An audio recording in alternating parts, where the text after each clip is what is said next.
Hello, hello, hello. How y'all doing today? So today, this morning, during my morning meditation, upon opening my eyes, a word came to me. It was meant for my son, because we've been talking about behavior and emotions and everything, and I gave him a self-challenge, which he has yet to get back with me on. But I figured while I'm waiting on him, because he knows I'm not finna tell him, he got to come to me with the answers, because I get my kids to examine themselves. So that way I'm not the one always telling them, you know how your mama get when your mama gets annoying and always in your ear just flapping and you don't want to hear it right then and there. So I tell them, okay, do this, this, and that, and then whenever y'all ready, y'all get back to me. I'm not going to ask twice. So, anyway, the topic today is the power of embodiment. I do believe that I spoke or touched on it a little bit in one of my videos. I can't remember exactly which one. But I think I touched on it a little bit about embodiment. So I gave my son this challenge because he came to me and he told me about what was going on in his life. I'll be all up in my kids' business anyway. But he came to me, he told me what was going on in his life. And he said he did that thing where he looked in the mirror. I took a shower. What is that? Where he looked in the mirror. I told him a long time ago, look in the mirror. Take a good look at yourself and tell me what you see. And I'll tell you, like last week, he come back to me telling me that he's seen himself, because he thinks I'm talking about the flesh, the meat, the physical self. I was like, nope, that ain't it. Do it again. Get back with me when you figure it out. So that's that. But I'm gonna let y'all know the power of embodiment. Embodiment. We're gonna get right into that now. Yes, I will provide real world personal experiences throughout my videos,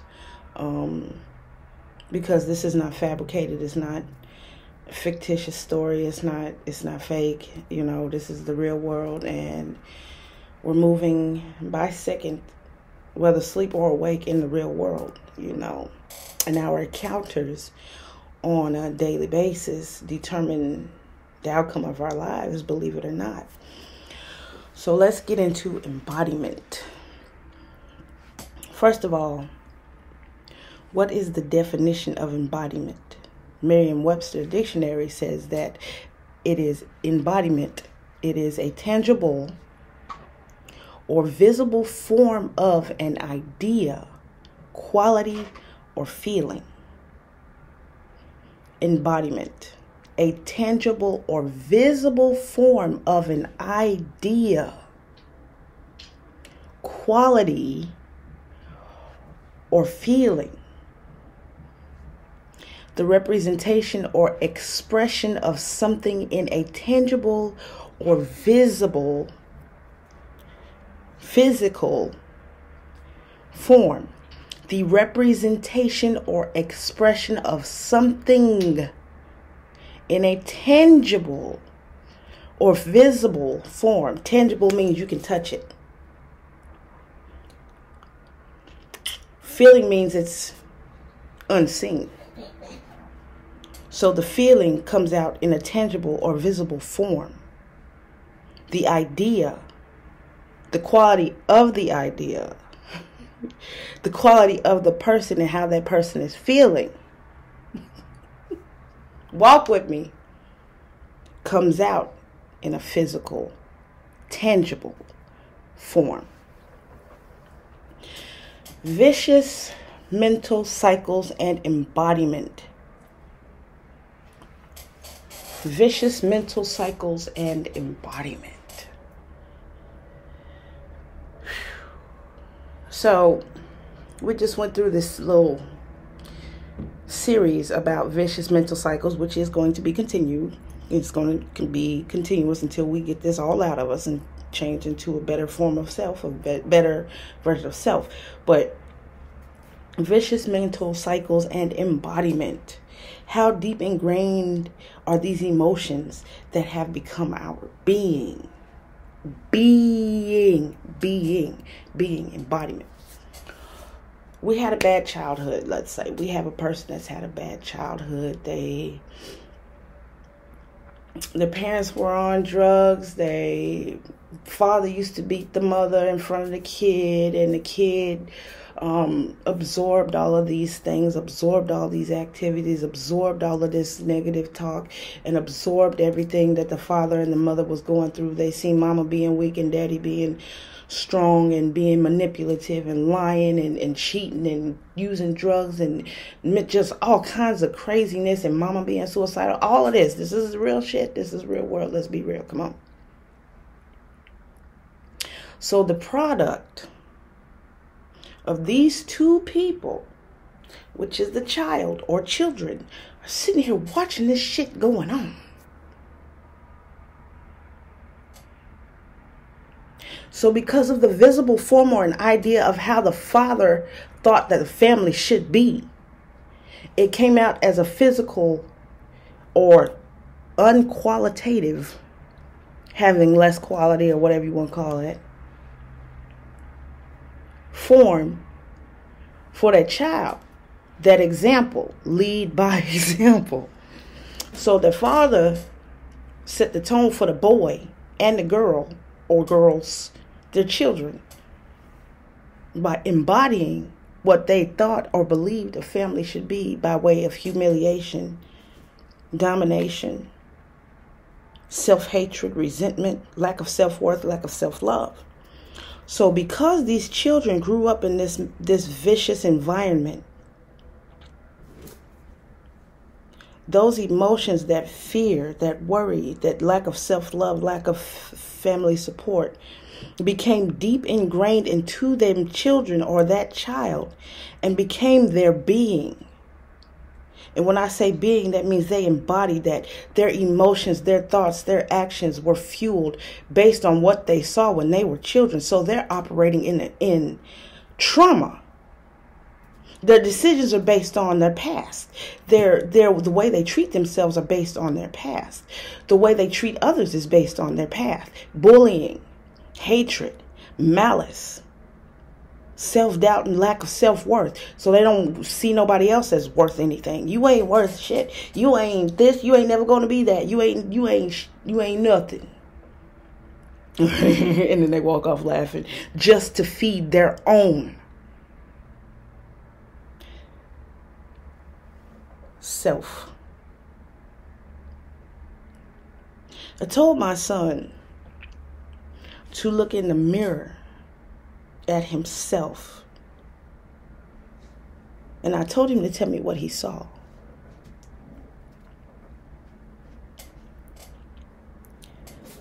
Look at yourself in the mirror and tell yourself what you see. What do you see? What do you see?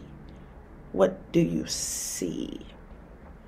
Deep ingrained emotions are the fuel to our behaviors.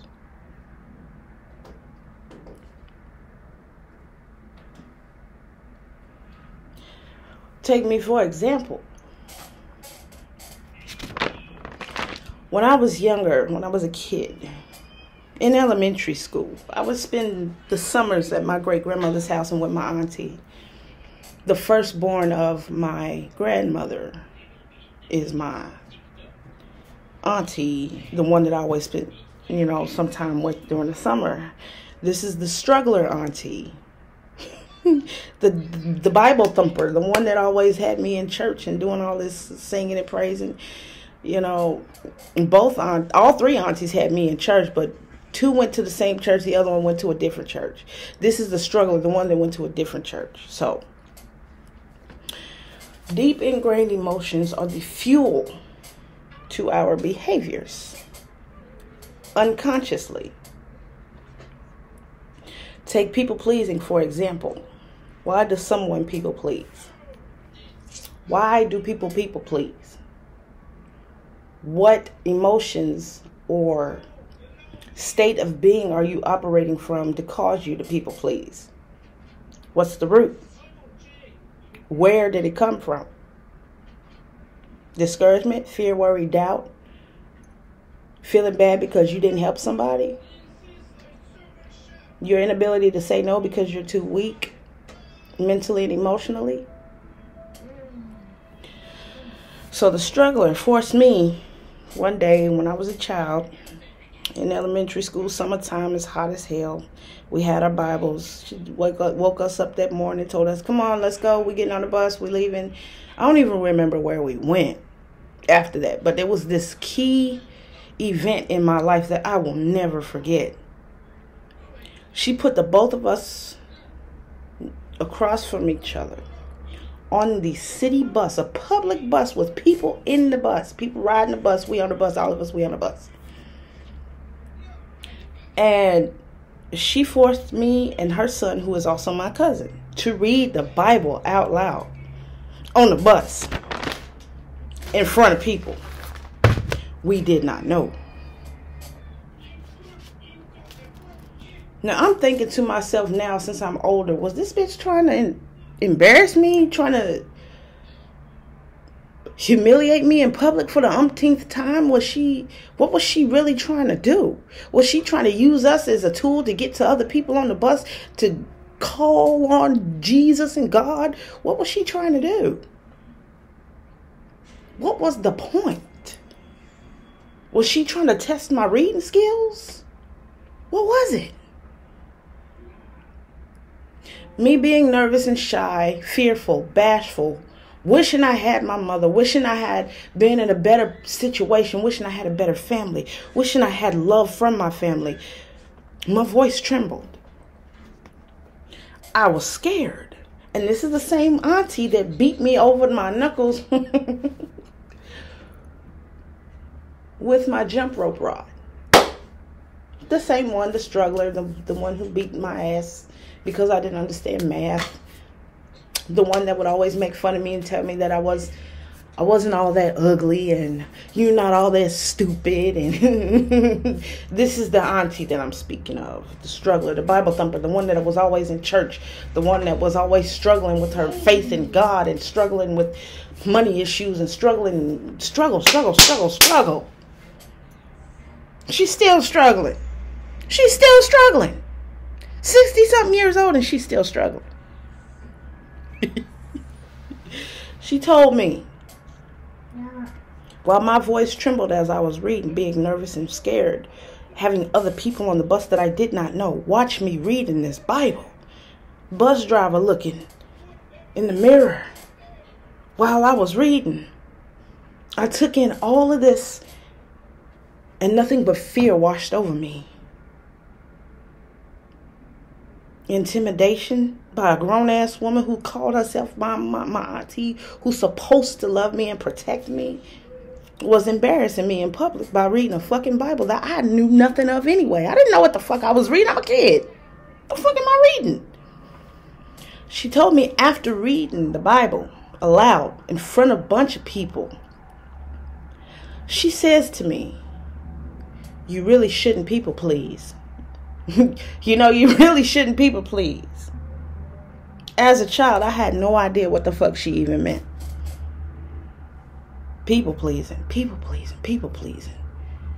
Through my entire life, I never got a clue as to what the fuck she was even talking about.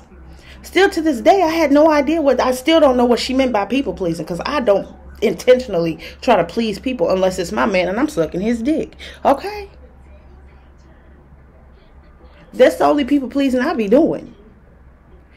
Unless I'm trying to please myself in a manner of which I'm trying to eat some junk food or watch some TV or play a game, or that's the type of people pleasing that I do. Now, what she was talking about, I don't fucking know. I have no idea what she meant. This was embarrassing. And I believe that she was self-projecting onto me of her own problems. Her statement, it never left me. It never left my mind. What she said, I should never people please.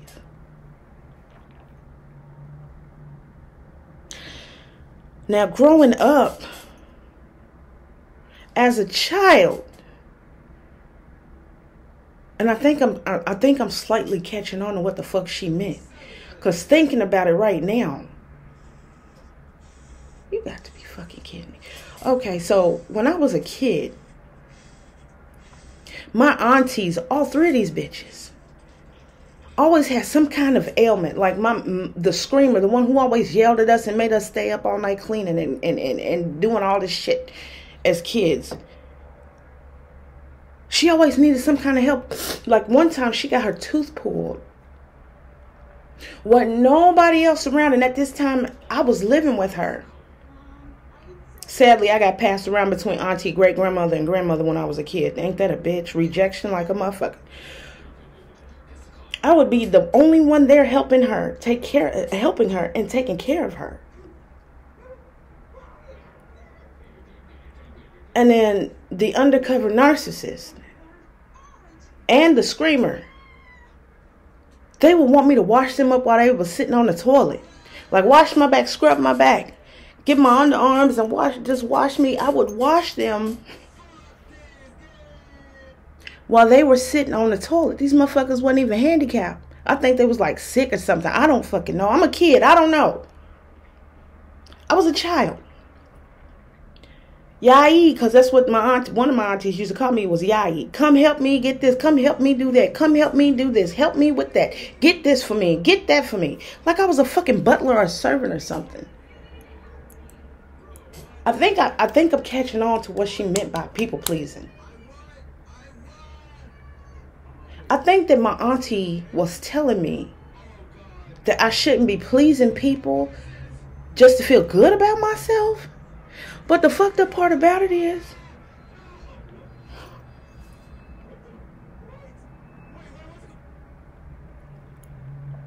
as a child on up into a young adult, from childhood to my teens to young adult, I was operating from, I feel sorry for these motherfuckers. I feel sorry for them because they can't do it themselves. I feel sorry for them because they don't have nobody else to take care of them. So I was the one taking care of them. My grandmother, she used to take her medication and she would black the fuck out.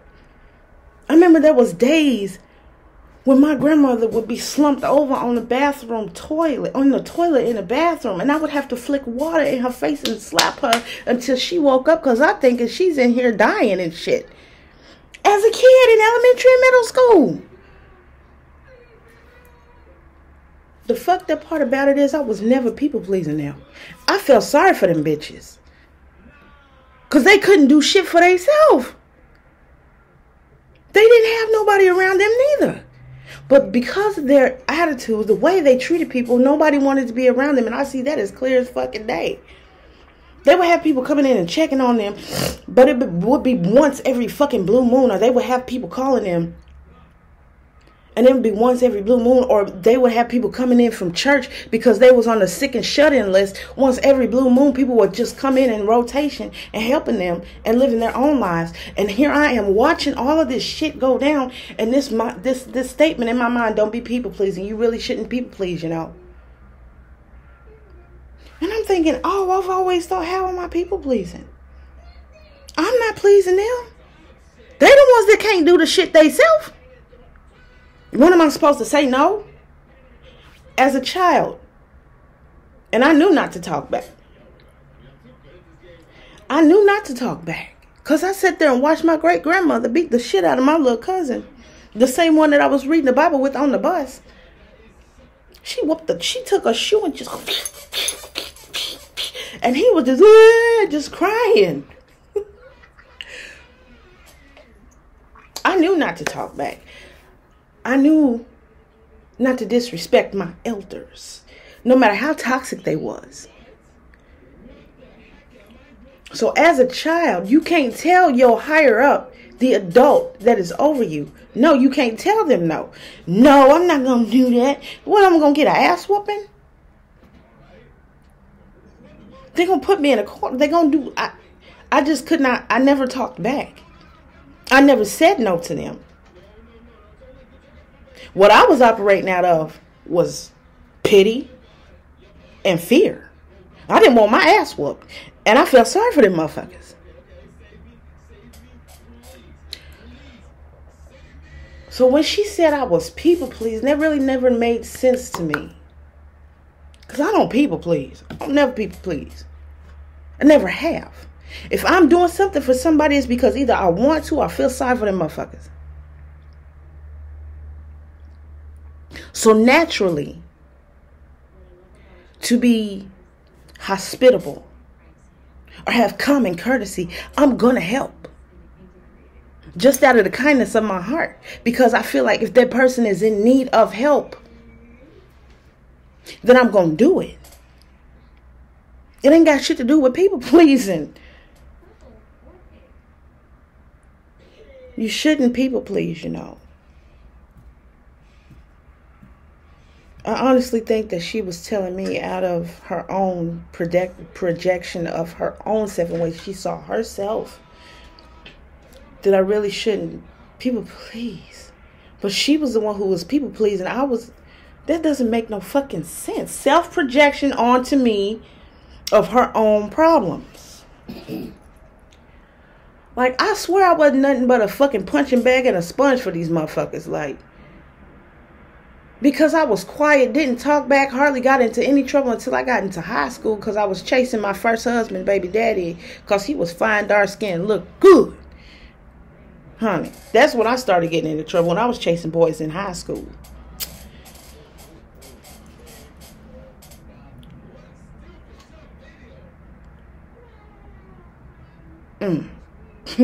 You shouldn't people please.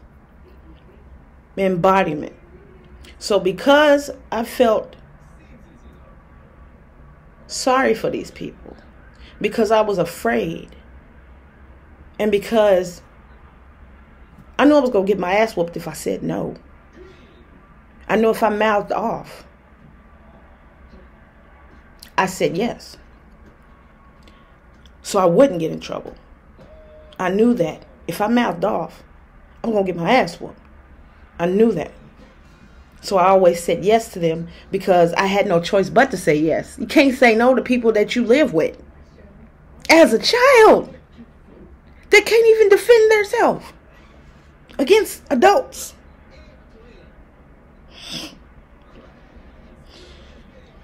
So because of my own personal state of being, so because of another person's personal state of being, their behaviors, my behaviors, mannerisms, and the place of being, the place of operating from through the emotion is what causes us to embody that frame of mind into a physical, tangible action. So because I was operating from fear, doubt, rejection, humiliation, lack of support from family, lack of love and self-worth, and self-doubt, I made some really bad choices as a teenager and as an adult. But see, mine were all sexual.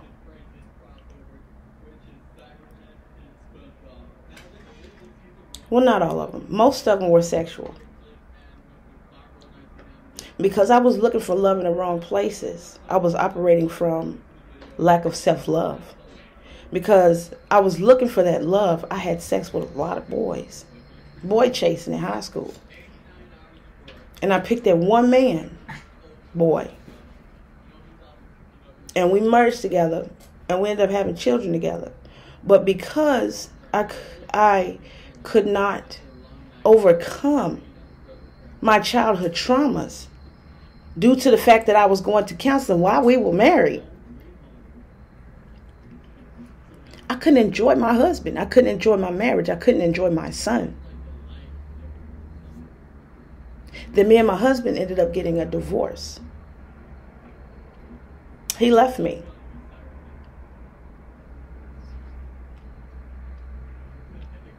And after me and my husband divorced, well, before me and my husband even divorced, he left me. I ended up with a man that was just like all three of my aunties boiled into one. Those were the decisions I made. Lack of self-worth, lack of love, lack of family support. Looking for love in all the wrong places.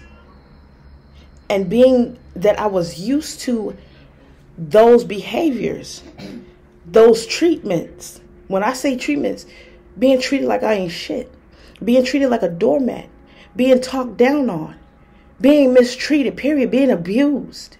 Because I was used to that growing up, I found comfort in it through my second husband. My first husband wasn't nothing like my family. I was and still am to this day still in love with my first husband. But because he have his own issues, it'll never be nothing. It ain't gonna amount to nothing. But because of that, the way that I grew up, I felt comfort in my second husband's toxic ways. I found familiarity, the safe place. I'm used to this. I'm okay with this. I know this. I don't know how I know this, but I know this. And I'm okay with it. Because I didn't have self-love. I didn't have self-worth. I was operating in abuse. I was operating from neglect. I was operating from fear. I was operating from self-hatred. I was operating from hatred. Malice. Because of how I grew up. And 3 innocent children, my babies, had to go through all that shit. Because mama was operating from a place of being familiar with ongoing abuse.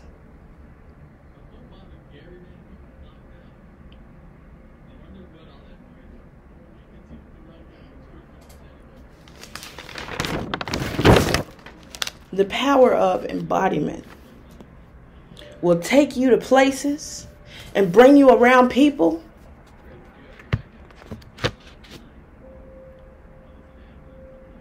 that will 100% without a doubt tear you the fuck down. And you don't know why. Because you're not used to the metaphysical or the spiritual aspect of self. You're used to operating in this physical realm, not knowing that your embodiment, your state of being, the unseen, but can only be felt, is what is causing your world to become what it is. It's attracting it to you like a magnet and bringing you that sense of comfort and familiarity. It's not being able to step outside of your comfort zone because the thing that is within you has yet to be checked.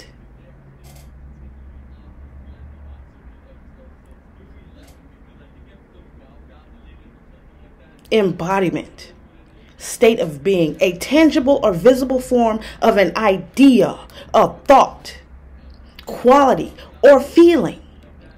The representation or expression of something in a tangible or visible form.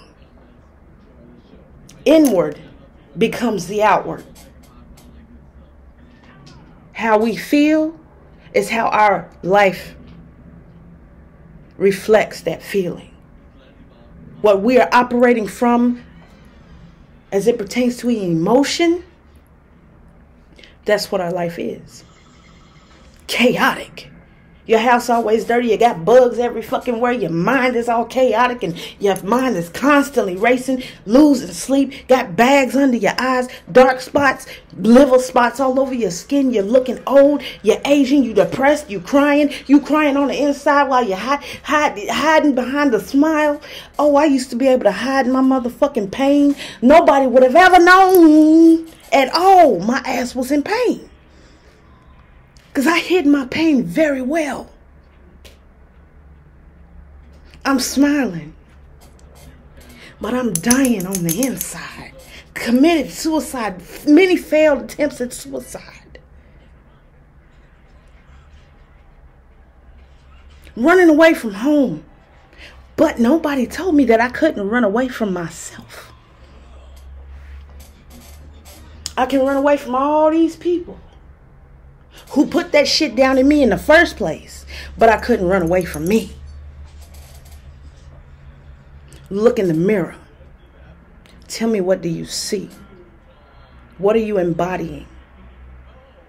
Who is it that you are being? What is your being? I'm not finished. I'm going overtime. I'm not done. What do you see? Who do you see? Hail Lucifer. Hail Legion. I'm doing this all out of love. I'm not people pleasing. Because somebody got to do this shit. Wake up. Miss Lynn loves you. Hail Clownneck. Hail B-May. Hail Lucifer. Hail Legion. Talk to y'all soon. Peace. Love, peace, and soul.